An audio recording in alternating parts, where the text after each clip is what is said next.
আজকে আমরা কথা বলবো জাবি ডি ইউনিট বা অন্যান্য বিশ্ববিদ্যালয়ে কেন ৮০ বা ১০০টা প্রশ্ন দেখা উচিত সেটা নিয়ে। জাবি ডি ইউনিটে ৮০টা প্রশ্ন হয় বা অন্যান্য ভার্সিটি আমরা সকল ভার্সিটিতে ১০০টা প্রশ্ন হয়। এখন কেন এগুলো সবগুলো দেখা উচিত এই বিষয়ে নিয়ে কথা বলবো। আমি আছি তোমাদের সাথে মাহমুদ হাসান ভাইয়া, প্রথম স্থান জাহাঙ্গীরনগর বিশ্ববিদ্যালয় ডি ইউনিট।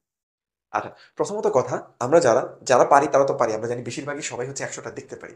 আজকের ভিডিওটা মেইনলি যারা হচ্ছে ১০০ পর্যন্ত যাইতে পারি না তাদের জন্য। ধরো তুমি একটা প্রশ্ন যখন দাগানো শুরু করলা, তুমি শুরুতে কি করো? শুরু থেকে তুমি যেটা পারতেছো সেগুলো দাগাই যাচ্ছ। তো জায়গায় দিয়ে দিয়ে তুমি দেখলা যে তুমি ১ ঘন্টা বা তোমার টাইম শেষ হয়ে গেছে, তুমি ৮০টার ভিতরে ৭০ পর্যন্ত গেছো। কেন ৭০ পর্যন্ত যাইতে পারছো, কেন ৮০ পর্যন্ত একবারও যাইতে পারো নি? এটা রিজন হচ্ছে তুমি যেটা পারো সেটা তো দাগাইছোই, যেটা পারো না কেন পারতেছি না। সকালে তো এটা আমি দেখে আসলাম, কালকে তো আমি দেখে আসছিলাম, এই কোশ্চেনটা তো আমি পারতাম, কেন আমি পারতেছি না এই কোশ্চেনটা? মেজাজটাই খারাপ হচ্ছে, কলম কামড়ানো, এইভাবে চিন্তা করা, এটা করা সেটা করা। তো এইভাবে টাইম তুমি নষ্ট করছো। বা মাঝখানে তুমি ম্যাথ করছো, ম্যাথ ট্যাথ কইরা তুমি আইসা ৭০ পর্যন্ত গেছো, এর বেশি যেতে পারো নি।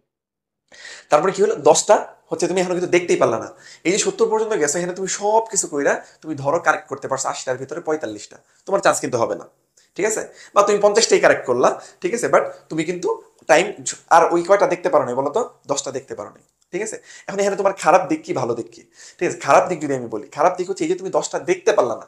১০টা দেখতে পারলে না, এমন হইতে পারে এই ১০টার ভিতরে ৫টা বা ৭টা প্রশ্ন আছে যেটা তুমি দেখলেই, এক নজর দেখলেই দাগায় ফেলতে পারতে। কিন্তু তুমি এটা কেন পারলা না? সেটা বলো তো। সেটা হচ্ছে ওই যে তুমি দেখতেই পারলা না, কারণ তুমি তো অযথা টাইম নষ্ট করছো, টাইম তো লিমিটেড। কারণ একটা এমসিকিউর জন্য নির্দিষ্ট টাইম থাকে। তুমি যদি জাবির কথা চিন্তা করো, জাবিতে ওএমআর ফিল আপ করার জন্য ৫ মিনিট টাইম থাকে ১ ঘন্টার ভিতরে। বাকি এক্সাম টাইম থাকে হচ্ছে ৫৫ মিনিট।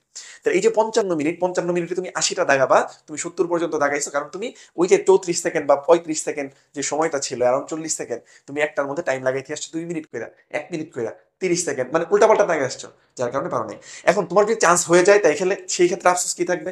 সেক্ষেত্রে আফসোস থাকতে, তুমি যদি ওই ১০টা কোশ্চেন দেখতে পারতা, ওই ৬টা যদি পারতা, তাহলে তুমি না হয় ফার্স্ট হয়ে যেতে পারতা, বা তুমি হয়তো ফার্মেসি পেয়ে যেতে পারতা।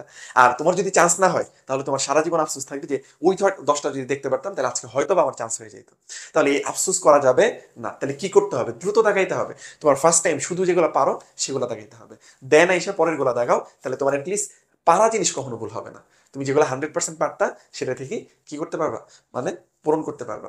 আশা করি ভিডিওটা তোমার কাজে লাগবে। ঠিক আছে? আর তোমরা যারা জাহাঙ্গীরনগর বিশ্ববিদ্যালয়ে ভর্তি হইতে চাচ্ছ, তোমাদের প্রিপারেশন অনেক গুছানো, বাট লাস্ট সময়ে একটু তোমার প্রিপারেশনটাকে ঝালাই করতে চাও, তারা আমাদের যুক্ত হইতে পারো 12 ডেজ রিস্টার্ট মিশনে। বলতে পারো ভাইয়া ২ দিন ৩ দিন আমি কি করবো? ৩ দিনে তুমি এখান থেকে আমি কিছু বলি। যেমন আমাদের একটা ৭০০ প্রশ্নের পিডিএফ আছে, সেই পিডিএফ থেকে হুবহু অনেক প্রশ্ন কমন পড়ে, যেটা হয়তো বা তোমার কাজে লাগতে পারে। এরপর আইকিউ বাংলা ইংলিশের ১২ মার্কস, যেটা আমাদের সবচেয়ে ভীতির জায়গা। এটা আমাদের ক্লাসগুলো দেখা ৩ দিন হিউজ টাইম। তুমি এটা দেখে কিন্তু ঠিকই এখান থেকে ১২ থেকে তুমি কি করতে পারো, যে যাই করতে পারো না, কিন্তু যেটা কিন্তু তোমাকে চান্স পাওয়ার জন্য হেল্প করবে। আর সবচেয়ে গুরুত্বপূর্ণ যেটা, আমাদের ১০টা মডেল টেস্ট আছে। তুমি অনেক ভালো প্রিপারেশন, তুমি যাবির প্রশ্ন প্যাটার্ন জানো না, সেটার সাথেও কিন্তু পরিচিত হইতে পারো। আর কোর্স ফি মাত্র ৪৯৯ টাকা। ঠিক আছে? যারা এনরোল করতে চাও দ্রুত এনরোল করো।